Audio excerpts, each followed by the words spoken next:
So, what is data and why is it so important for AI in agriculture to have proper and good quality of data? Simply put, data is information. It can be numbers, images, sensor readings, or even text. Anything that helps a computer learn or make decisions. In farming, data might include photos of plant leaves, soil moisture levels, weather forecasts and crop yield from past seasons, animal feeding times, and even if you are using machinery, it includes GPS locations of tractors, drone images of fields, and many other important data points which can bring some clarity for the final result, for the final prediction made by the system. So AI uses this data to learn patterns, spot problems, and suggest actions. Why specifically data matters in AI? There are three important things about data in agriculture. First, the more data AI has, the smarter and more accurate it becomes. And let's say it's in one formula, like good data is equal to better decisions. Bad or missing data can lead to wrong decisions, and sometimes these decisions could be harmful. That's why collecting clear, accurate, and useful data is the key to making AI work well on the farm. In short, data is the fuel that powers AI. No data, no smart decisions. That's it. So the next component of any AI system is algorithm and model. So what is the algorithm? The algorithm is a set of rules or steps that tells the computer how to learn from data. A model is the result, the trained system that can make predictions based on what it has learned. For example, imagine you have hundreds of photos of tomato leaves. Some healthy, some not healthy. For example, they have blight. You feed this into a machine, and machine learning algorithm is trying to understand what's going on. After training, it creates a model that can look at the new photo and say, yes, this leaf likely has early blight, or apart from this, it may say, this leaf looks healthy with such confidence, like 90%. The algorithm did the learning. The model does the predicting. They are directly linked, but they are not the same. So after you have your data and algorithm with the model, it's time for the training process. And the training process is the third component of any AI system. The training process is how AI learns.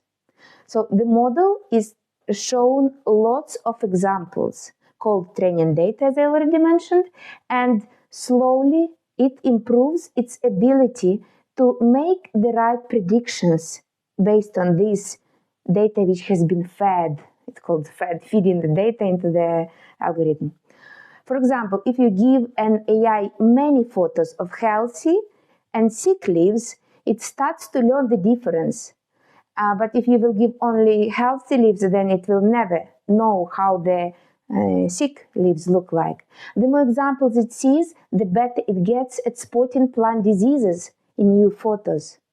After your model is trained, it's ready to help farmers, but how can they use it? So after the training process, it's important to speak about input system. And it's quite like high-level definition, but it's very simple because it means a mobile app or a website where you could upload the photos, and then you just give this photo to the model to check it. So the input system is how AI receives new information, like a photo, a voice command, or a signal from a sensor. For example, a farmer takes a photo of a tomato leaf and uploads it to the AI app, and that photo is the input. It's the information the AI uses to make decision. But the app, the mobile app, is the input system, how this photo can be fed into the model. So without input, the AI has nothing to analyze or respond to. After we have this data and the algorithm and the model, and once the training process is complete and the input system is working, so you see all these components are in place, we have the next component, which is very important because it's actually the output and the result, what you're expecting to get.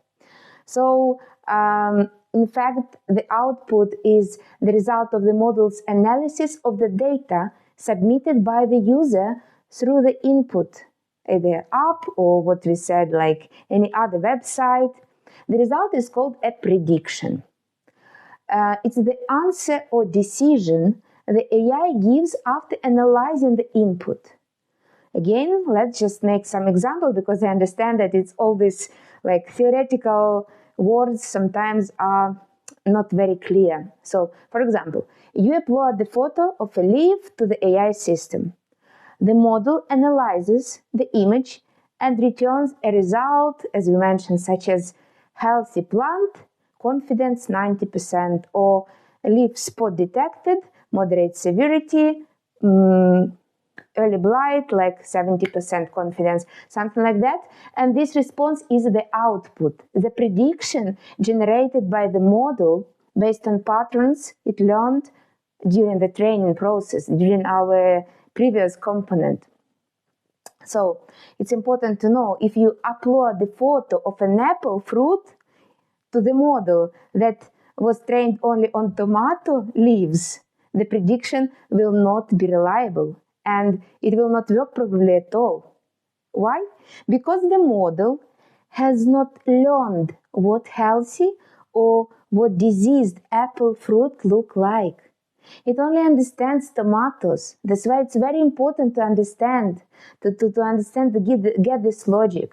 Finally, one of the components of the AI system, which I already mentioned, and sometimes it's optional, it's feedback loop. It could be considered as optional, but it's definitely the powerful one. Because when AI system does not stop learning after the initial training and continues the learning process, this is how the feedback loop works.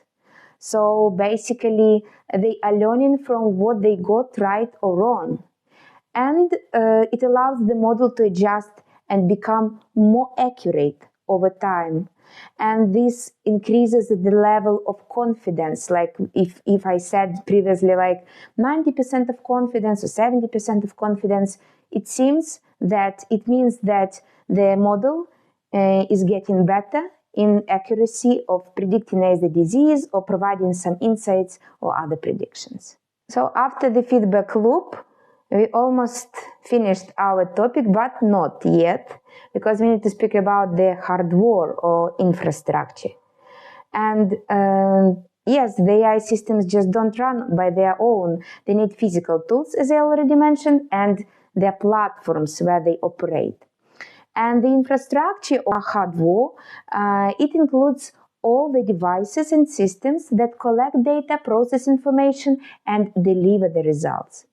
Examples of hardware and infrastructure in AI-powered agriculture include a lot of different things, but let's speak about the most popular one.